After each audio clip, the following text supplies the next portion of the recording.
go on the phone. Yep.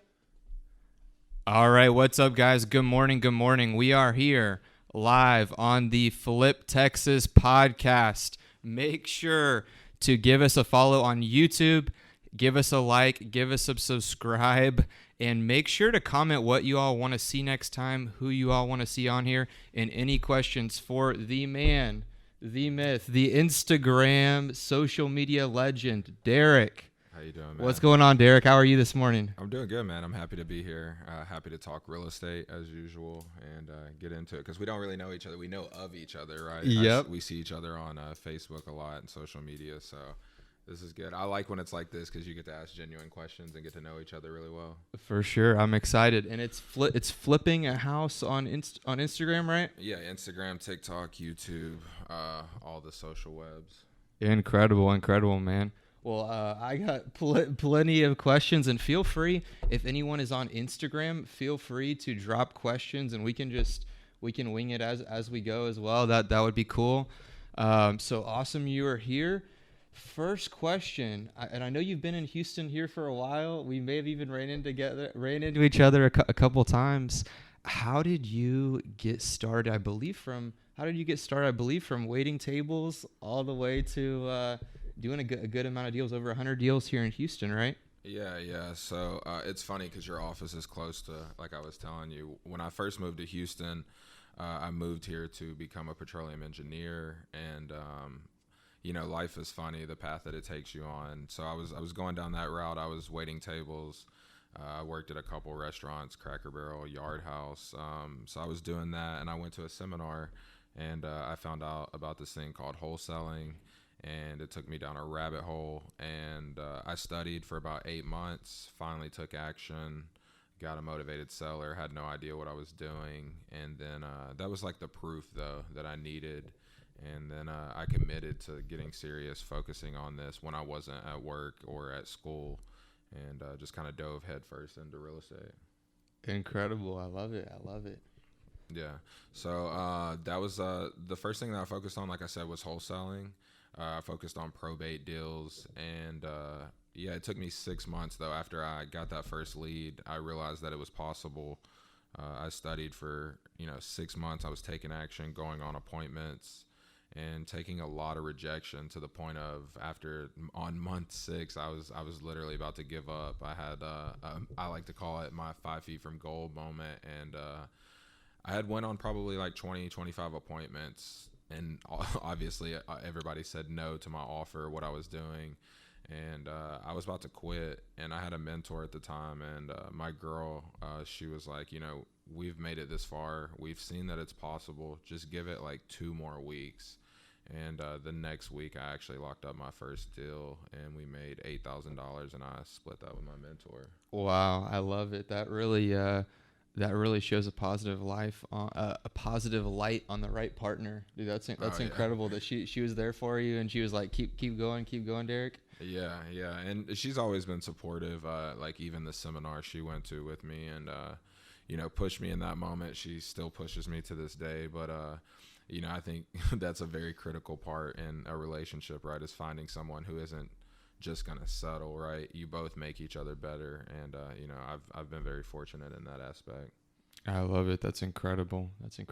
What advice do you have for people in 6 months? I mean, that sounds 6 months. It's not a short amount of time, especially, if you're, and I guess it depends if you're still working or not, but 6 months is a while. And I know a guy, great guy here in town, great guy. His name's Carlos, and it took him a while to get that first deal. And then all of a sudden, next thing you know, he's doing a lot of crazy big deals over there, closer to Seabrook. But what do you have to say? And I have even a couple of guys right now that reach out to me sometimes, and they're having trouble getting their first deal, and waiting that, or going that long. What advice do you have for someone like that? Yeah, so I always tell people, I think it's a couple things that goes in when you're new. Number one is being consistent. I know that's so cheesy, and we still say that, but like I am and you know this, I'm one of the most consistent people. Like, I make myself be consistent because I'm such a lazy person. I know that about myself. So I set up things to make sure I'm consistent. So when I first got started, I committed to, at the time, my marketing budget was $200 a month. So that's a reason why it took so long, right? I didn't have enough money to spend. But even with the tools that I had, I was very consistent. I sent out marketing every week. I was following up with people. So that's one thing, right? Being consistent. Number two is being focused, right? I feel like when we get started, there's all these attractive things, whether that's assignments or novations or flipping or Airbnb. And for me, I just focused on wholesaling or finding deeply discounted off-market properties. And that's literally all I do now. And that's something that me and my partner constantly talk about. As long as we find deeply discounted off-market properties, we'll always be in business. And so now it's just transpired into, we have, instead of just one exit strategy of wholesaling, we can flip, do whatever. So, being consistent, staying focused, and a big part is your environment, right? Tuning out negative, advice, or taking advice from people that aren't doing what you want to do. It's like, anytime you want to start something new, you're going to have family members, you're going to have friends that they're giving you advice, and they're not there to harm you, but they're giving you advice from their point of view of their comfort level, right? So for me, I started surrounding myself around people that were doing what I wanted to do, and I knew it was possible. And, they just kind of gave me tips along the way, and it showed me, this, you can change your life. It's just not going to be as easy as you think it's going to be. I love it. Yeah, for sure. It's never as easy as you think it's going to be. But I agree with that too. So like surroundings, like, I remember when actually the first Flip Texas meetup we ever had, we had James Toller come out, and we're going to have James Toller on the podcast shortly. But he came, shout out to James, but he came out and he was like, man, yeah, I'm doing 10 flips at a time. I couldn't imagine myself doing 10 flips at a time. And now we're doing more than 10 flips at a time. And so, definitely I agree with who you're around yourself, like really almost like stretches. But the first part of what you said about you're like you're a lazy person, but you being like consistent and forcing yourself almost. Do you have a tip for anyone on how to, if they know, I think that is key, like knowing yourself. Are you like tricking your brain, or how to any advice on like how knowing yourself that you're lazy, how to stay consistent, like, or does that make sense? Yeah, I think for me, so it force looks, yourself. Yeah, it looks different nowadays, but I think when I first got started, right, I hated college. College isn't for everybody. It wasn't for me, and I was just trying to force a square peg in a round hole. So for me, I hated college. I was waiting tables, and I knew that I still had minimum 2 more years of college, and I'd already been in college for 5 years to get a 2-year degree. So I was done with it, right? So for me, I didn't have a lot of options, and I knew this was possible. So regardless of how lazy I wanted to be, I knew that I wanted to change my life.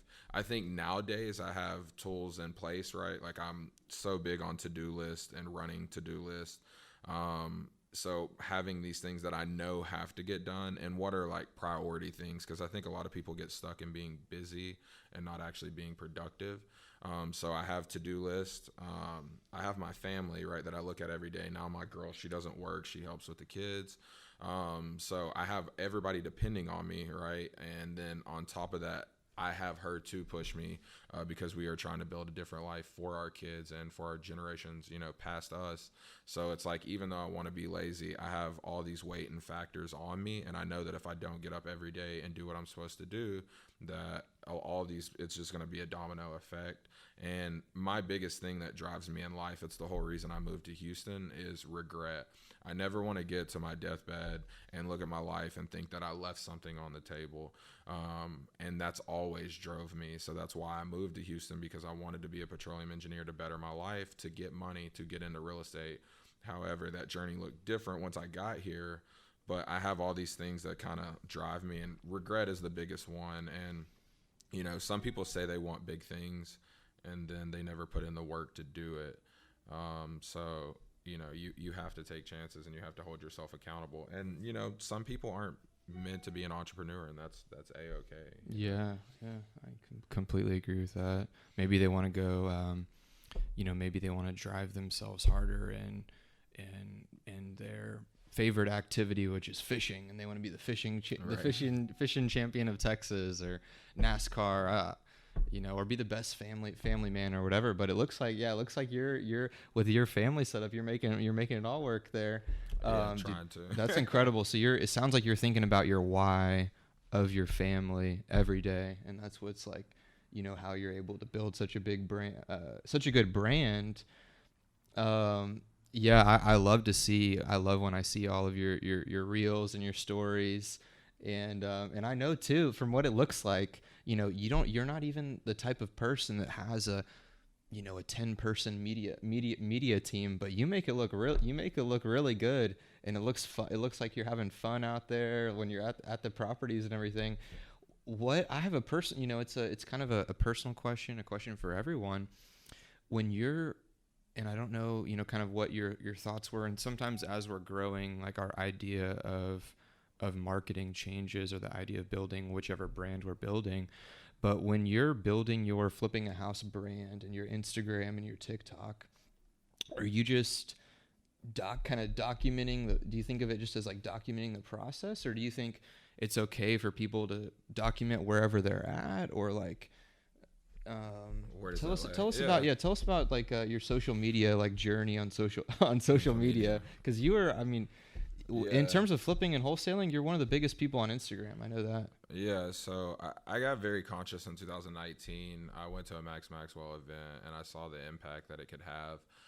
So it's very selfish in me building my brand, because I always, like, growing up, I thought I wanted to be a teacher, and then I realized how much teachers make and dealing with kids, and there's no way I have the patience for that. But I do like to teach and give back. So seeing the impact of that event made me change my mind on, what I'm doing. And then, Gary Vee was getting really big then, and he was talking about you need to document.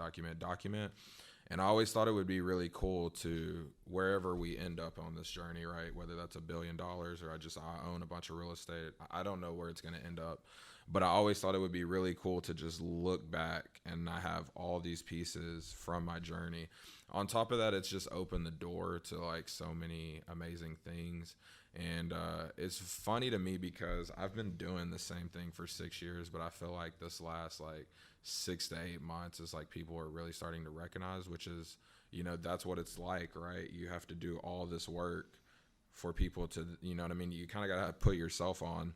And for me, that's just kind of what I look at social media as, is like I can put myself on, more people can get to know me. It brings me so many deals. I love it. It's crazy. Like I just locked up a property yesterday, and then from social media, and it's all because like I just give, and I'm really just sharing my journey. And a lot of people think that my posts are for them or about them, and really it's just a reminder to myself. And the situations that I go through, and this, flipping houses, it's the craziest things happen. If I don't document it, like people will not believe me, right? Like I had a worker have a heart attack on a job site last week. Like a property flooded. I went to check on a flip yesterday, and I had a flood going. Like, Jeez. So it's, and two, with social media, people love bad stuff more than they love good things. So the bad things are going to happen regardless. I might as well show you the bad, the good, and everything in between. So do you think it's okay to show the bad sometimes, even if, like, say for instance, like I had, a property where I had to file a police report, there's lawsuits, stuff like that. Do you think that that's okay sharing stuff like that? Or do you think that people want to, you to stay stay positive all the time? No, I think for me, honestly, I would rather show the bad than the good. I mean, when it comes to lawsuits, right, if you do enough business, you're going to be in lawsuits. So there's certain, like, I don't discuss, like I just did a YouTube video yesterday. It'll come out in a couple of weeks, but where I just break down all of our deals, and we have like 2 ongoing lawsuits. So there's so much that I can speak on those incidents. Yeah. But like everything else that I can share, like I want people to see, because going back to, like I said, this isn't for everybody. A lot of people think we make real estate look fun and easy. In reality, it's very, very hard, right? They'll see like the big check, like they'll see Yeah, I could post like $100,000 checks, and sometimes I'm like, man, I don't want to, like, I actually don't know if I should post this $100,000 check, because they don't understand we were like, literally blood, sweat, tears, lost, like lawsuits, attorneys fees, like, yeah. you know what I mean? And then it's like, okay.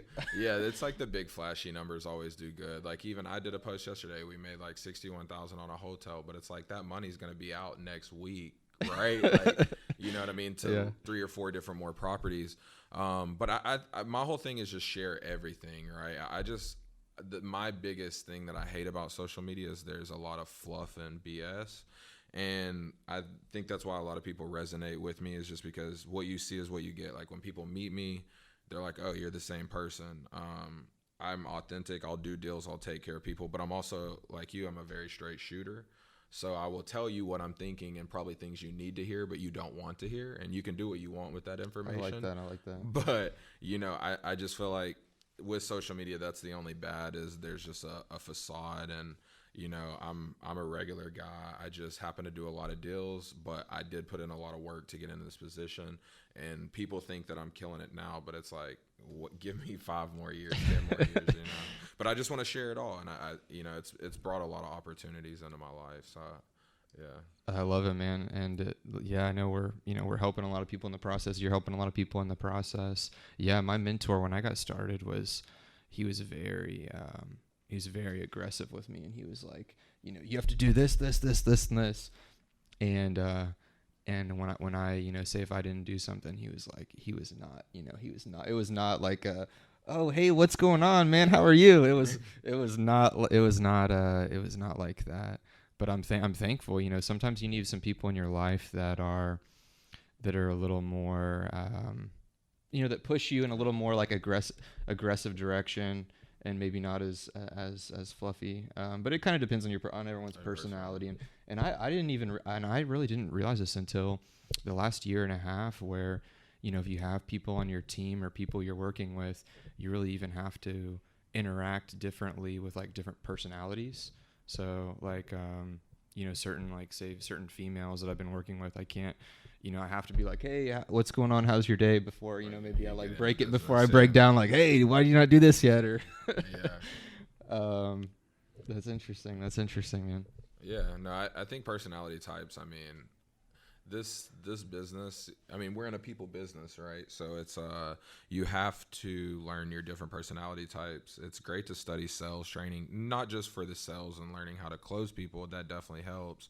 But I think if you can learn how to deal with people, personality type situations, it'll take you far, because at the end of the day, being in real estate and wholesaling, flipping, whatever it is, there's so many people involved, and nobody gets paid until we all work together, which is a beautiful thing. That's the checks and balances. But especially in what we do, dealing with off-market properties and the situations that we're into, you're never going to do deals in today's competitive market unless you do take care of people. Yeah. So whether that is your, employees, for us, we're a pretty small team, but I still have VAs and people that I have to talk to, title companies. So you have to learn these different personality types and know how to deal with them and how to get the deals done. Incredible. Well, a couple more questions. So, and I know I completely agree that, you're not always going to see the results, like, your first, crazy amount of astronomical results your first 6 months you're in the business. So you're going on, I think it's 6. You're going on how many years? 6 years. 6 years. So do you think, I have a question here. Do you think, right now, 6 years in, is it a little bit easier for you now to get deals than it was at the beginning? I think, yeah, and yes and no. Yes, because I've put in the work. I have the brand. We have our marketing system set up. People know that I'll close deals. So yes, deals do get sent to me like every day. That's a good thing, but you still have to look at a lot of bad deals. Like I made a post about this the other day. To get a good deal, you have to look at a lot of bad ones. Yeah. And, I make offers. I just made an offer before we stepped in here. A friend of ours, sent me a property, and I'm about 20,000 cheaper, but I still send her an offer. If it works, it works. If it doesn't, it doesn't. But I think you definitely have to get more creative on how you get deals, and you have to be even more consistent, because people like me, I teach everybody how to do it, even though 90% of the people will not do anything with the information. The 10% that do, they will perform, and they're calling the same list, they're texting, they're doing all the things that we're doing. But I think being in the business and as many deals as we've done, it is a little bit easier for me. Also, because now I'm not just wholesaling, we have multiple exit strategies. I can look at a deal 10 different ways compared to a regular person that's just going in, making a cash offer. And when it does or doesn't get accepted, then, moving forward. But for sure, Houston's competitive. It is. But I know, there are a lot of deals. If you're, I find it, that the confidence definitely matters. The confidence that, when you give the offer, and also this kind of leads into what I've seen people looking at deals from wholesalers or from sellers, actually, when people starting out, and actually thinking back, when I was first trying to get my first couple deals, I didn't know how to negotiate, right? Mm-hmm. And things are awkward at first, and sometimes you got to push through the more awkward situations you put yourself in, the faster you're gonna grow as an individual, as a person, as a team.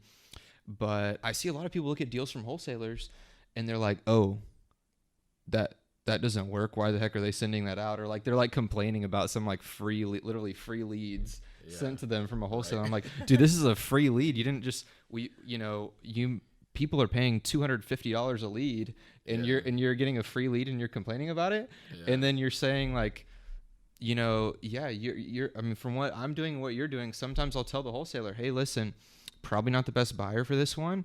I'd have to be a little bit closer to $100,000. Is it still worth it for me to go out to the property and maybe see what the best I can do is, or probably not? Yeah. Something like that. Hey, I'm going to be a bit lower. Do you want me to still go out, see what I can do? I'll say something like that. And a lot of the times they're like, heck yeah. And then a lot of the times they're like, nah, probably not. If it's like a big company, maybe like, oh, we're doing a bidding war or whatever.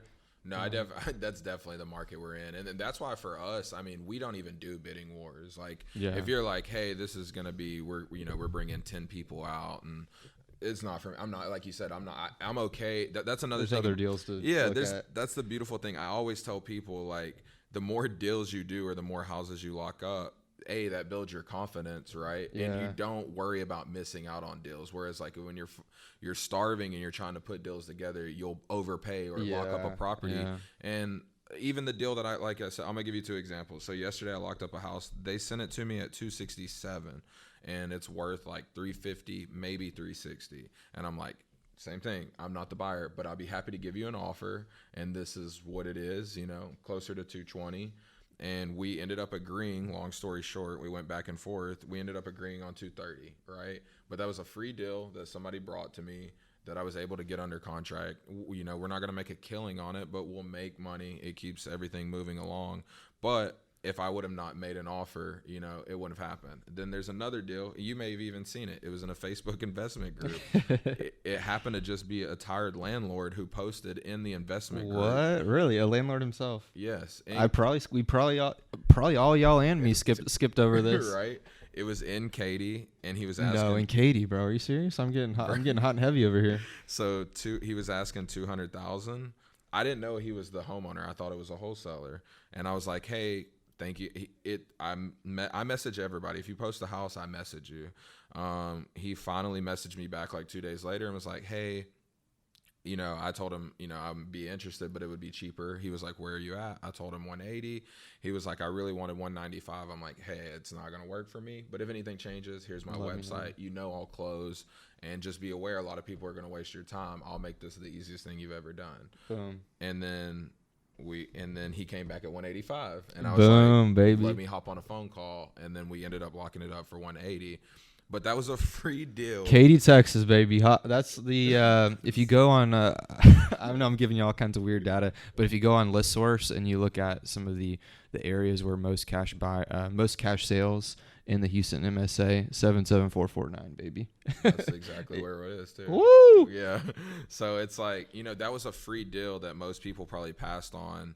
And all I did was take an extra step, because this is the thing. So everybody's so lazy. They just put their emails and they think a person's going to just reach out to them. Yeah, I'm a real buyer, man. If it's a real deal, they'll come crawling. Yeah. Some people think like that. And you still have to, you have to do that extra step. That's what we were talking about before we even got on here, is like, we're at a point with our generation where they'll spend more work trying to avoid the initial work when they could just do the initial work. So when I see those, I message them directly. I try to get on the phone with them. Like, if you're interested in selling, whether that's a wholesaler or direct to seller, why wouldn't I want to talk with you? And, maybe my offer doesn't work right now, and that's totally fine, but you're still getting an offer, like, regardless. Incredible. Like you said, it's a free lead. People get so bougie. Like, bro, somebody's sending you a house. And dude, I think personally, because we've both done a good amount of wholesale deals, I think when you're buying, like, we really appreciate really appreciate like a wholesaler bringing a deal, because we know how much that costs money in marketing, how much time it took to like follow up with this person, get through title. So that's awesome. I was gonna ask you a couple questions.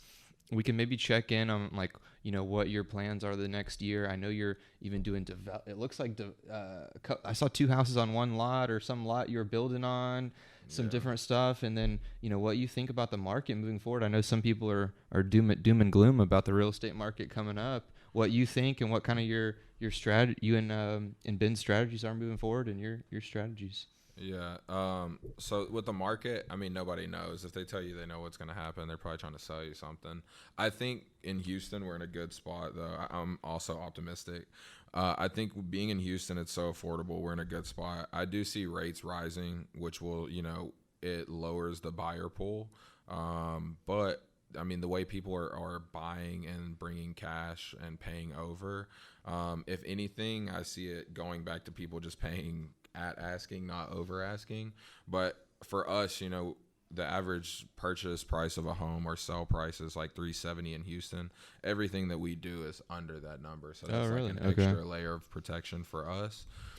So I mean, I do think things will slow. I mean, you can't print money like crazy and just expect there not to be any repercussions. I think real estate is just a lag indicator, so it's going to take us, over the next year, we're going to see what really happens with the real estate market. I don't think it's going to affect Houston too bad. Just even if you look at statistical data from 2008, Houston was one of the only markets that still grew, whereas most markets decline. So that's just something to look at as well. And then for us, I mean, we're just trying to do more and go bigger. We've had a lot of good success with private money lenders that give us a lot of flexibility in what we can do, which has led us into bigger deals. So, we're buying a bunch of Airbnbs by downtown. They're like small multifamilies that, we're working on. The first 2 just went live, and that's killing it already. So we have 9 more that we're working on. We have a 4 townhome development that we're starting. I'm finalizing everything with the city over the next week, and then we should be able to break ground. And then I'm honestly looking for now bigger multifamily and mobile home parks, self-storage. My lender actually texted me like 2 days ago and was just like, I have a lot of money. We should buy an apartment. And I'm like, I was going to have the same conversation with you this week. So that's even better that you came to me. So just bigger deals, man. I'm just excited about growth. I mean, we're flipping a lot of houses. I think we have like 22 projects going on right now and another 10 under contract. So, I mean, I'm just enjoying the ride, trying to keep my mental health together and just keep pushing, really. Good, man. That's incredible. That's incredible. Wow, that's some good problems to have. It seems like. Yeah, good and bad, right? I mean, there's always bad stuff, but it is. I'm very blessed, man. From going 6 months to get 1 deal and getting a couple deals to, I think we've gotten 4 in the last week and a half that are pretty good deals. So it's like, we're good, man. I'm incredible. So I think similarly about the market as well. I think we're. We are going up more, but I think we are still affordable compared to other people. And I mean, I was actually listening to something the other day, and it was saying how we can have a crash, but actually see no major results from it. And it was like, well, appreciation has been at appreciation in Houston has been at, I don't know, it was like 22% or 20% or something, right? And inflation's at a certain percentage, and it was like if we dropped to 2% appreciation, which means there's no crash, but it's just pulled back a lot. Yeah. With it being at 2% appreciation and inflation being at, say, if it was at 20%, it would in theory still be a massive like correction or crash, but we would actually never even legitimately see it in the home prices. Yeah. They would just like take a smaller, literally like a very small appreciation. I was like, wow, that's really crazy to think about that, that it could work like that. And yeah, I think that there are certain people that are like, yeah, house price are going to buy 50%. I think you're going to like, I don't think you should be waiting on that to get started. Oh, no. Or you might wait. I think that's another one of those like people just say to, make themselves feel comfortable for not taking action. Like it's, like I said, even in Houston, even if it slowed down 10%, 15%, if you just look at supply and demand, there's, there's way more demand than there is supply. And then on top of that, because like I said, it's a lag, we had all these builders that stopped building for like a whole year, right? So they're behind, then prices are up. So it's just like, if you just like, I'm not the smartest guy at all, but if you look at basic economics and how they work, it's supply and demand, and there's not enough supply for the demand. And when you look at how affordable, even with prices rising, the supply that is available, people are happy to pay it. Incredible. Well, go ahead and let everyone know where they can reach out to you, how they can work with you, what your buy box is or something like that as well. I know you said under that 370 ARV usually. Yeah, absolutely. So, flipping a house on everything. And yeah, we're always buying deals. We partner with people. We don't just flip. That's just our main thing. But, we flip wholesale. We're doing new development. So I'll look at land. I'm just looking at a ton of deals, but anything under 350,000 in or around Houston, preferably HOAs, but that's not a deal breaker. Has to be off market. And, I think that's really it. I'm pretty simple. I like it. And it has to be a deal, obviously. Like, okay. Don't send me a 95% deal. Yeah, it got to be a discount. I understand we have to overpay, in today's times, maybe 75%, but or a little bit more. But, I'll look at anything, and you'll get an offer, and, don't get upset if it's not what you want, but I will close. What, if you don't mind me asking, what was the percentage you think on that deal in Katy? The Katy deal. So it's, I don't have my calculator, but it's worth 250, and we got it for 180, and I'm probably just gonna relist it for like 235, 240. There's nothing wrong with it. It needs carpet. And I'm curious. So you've been doing some like hotel type of. Oh yeah, well? Yeah. I love. Okay. I'm lazy, bro. So like even the hotel deal that we did, it was the one that we closed yesterday. So we got it for 127. And I listed it for 199, and it sold for 210. So after everything, we made like 61. It was just a problem property with squatters, and we got them out and cleaned it up and just relisted. Incredible, and that's probably quicker than getting your contractors in there for like a full 8-week rehab. Say turns into 10-week rehab or something like that. Something pops up, and then we make even less. I don't know. Sometimes less is more in this business, like. Keep it simple. Keep it stupid simple. I like it. Well, yeah, if y'all also, I know Derrick said anything under 400. If y'all have anything 400 to 650 ARV, please send them to me. Ben at thechristianhomebuyers.com. We're closing on a couple getting money back from a couple high-end deals this week. So I would love, preferably Montgomery County. If you have a high-end, maybe like a ranchette style property in Montgomery County, that would be incredible. Looking for something like that. Also, make sure to go ahead and give us a subscribe, like on the Flip Texas YouTube channel. And we do have a super cool event. We are back. We're renting out the Eureka Heights Brewing Company on the 17th, May 17th of next month. We will be out there back at our event. We have a super big lineup. We've been keeping it low key, but in the next week, y'all will hear some more details from that. meetup 17th of next month in the Heights. That'll be pretty fun. And yeah, it's been good, man. Any last words of wisdom for the audience or anything like that? So this has been heavy on me, so I'm gonna get it off my chest. For newer people or agents, right? Because I follow everybody. So for newer people, right? You're doing all this studying, you're doing all these podcasts, you're reading all these books. Just go take action. For the realtors, I see your brokerage. They're doing all these wonderful trainings, and that's beautiful, right?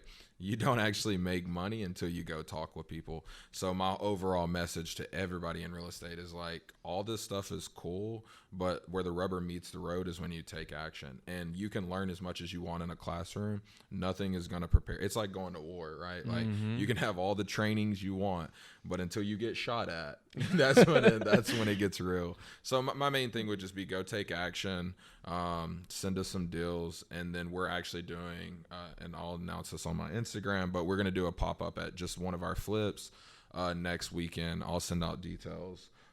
So come hang out with us, check out a flip, learn from us, and I'll be at your event as well. Dude, incredible. We'll make sure to put your socials below in the description.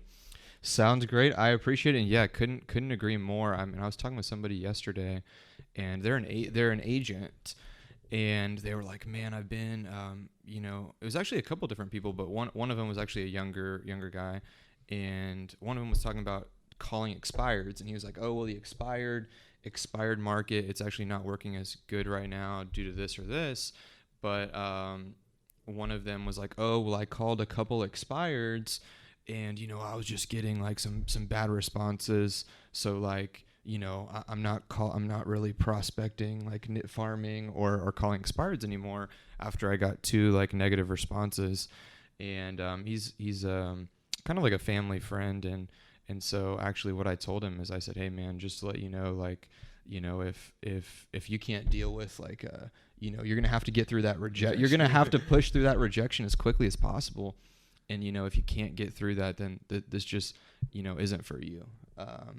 And that's okay. And that's okay. But you really have to, find some way to just push through that as soon as possible. I mean, sometimes I would just like smile when people were like, well, I remember one guy was like, you hear some people say some like crazy stuff, man. And I just kind of got to force yourself to laugh sometimes. yeah. No, that's all you can do really in this business and in life in general. Like, I'm not for everybody, and that's okay. And real estate isn't for everybody, and that's okay as well. It's a hard business. Incredible. Well, I love it. Thanks so much. I appreciate you coming on here. Appreciate you having me, man. And thank you. Yeah. We will talk with you soon. Awesome.